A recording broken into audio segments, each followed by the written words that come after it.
অন্তর জলে রে জলে, অন্তর জলে রে জলে, ব্রাজিল জিতলে আর্জেন্টিনার জলে। আমি একটা জিনিস বুঝি না, বাংলাদেশে যে সমর্থক আছে এরারে যদি ফিফা কোনো ভাতা দিত, কোনো বেতন দিত, তাহলে ডাবল ভাতা দিল।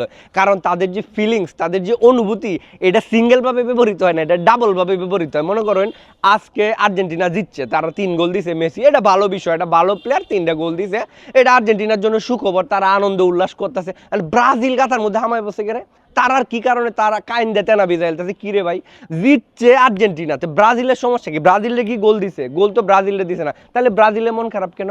অন দ্য আদার হ্যান্ড যদি দেখা যায় ব্রাজিল জিততে গেছে কোনো একটা খেলা ভালো করছে, তাহলে ব্রাজিল উল্লাস করবে, আর্জেন্টিনার আবার মন খারাপ হয়ে যাবে, হ্যাঁ কাইন দেতে না বিজাইলবো কি রে ভাই? এটা কোন যুক্তিতে? পৃথিবীর কোনো রসায়নবিদ, পৃথিবীর কোনো পদার্থবিদ, কোনো গণিতবিদ, কোনো মানে জ্যোতির্বিদ কেউ এই মানে বিষয়ের ব্যাখ্যা দিতে পারবে না যে ব্রাজিল জিতলে আর্জেন্টিনার কেন জ্বলে, আর্জেন্টিনা জিতলে ব্রাজিলের কেন জ্বলে। এবং এই যে একটা পরিস্থিতি তৈরি হয়েছে, এই কারণে কিন্তু ব্রাহ্মণবাড়িয়ার মতো করে গ্যাঞ্জাম লাগিয়ে করে, একটা আরেকটারে খুঁচা মারে। ভাই তোর খেলা তুই দেখ, তোর আনন্দ তুই কর, আরেকবার আনন্দ করলে তোর খারাপ লাগে করে, এটা কি রে ভাই? এটা তো কোনো কথা না, এটা তো সম্প্রীতির কথা না। তোমরা সম্প্রীতির বন্ধনে আবদ্ধ হও, একজনের বালা দেখে তোমরা যে জ্বলে এই জ্বালাজালি এটা বন্ধ করো, ঠিক আছে? তাইলে তোমরা ভালো থাকবে, আমরা সবাই ভালো থাকবো। এসব করা যাবে না, দুষ্টামি করা যাবে না, ঠিক আছে? অন্তর জলে রে জলে, আর্জেন্টিনা জিতলে ব্রাজিলেরও জলে।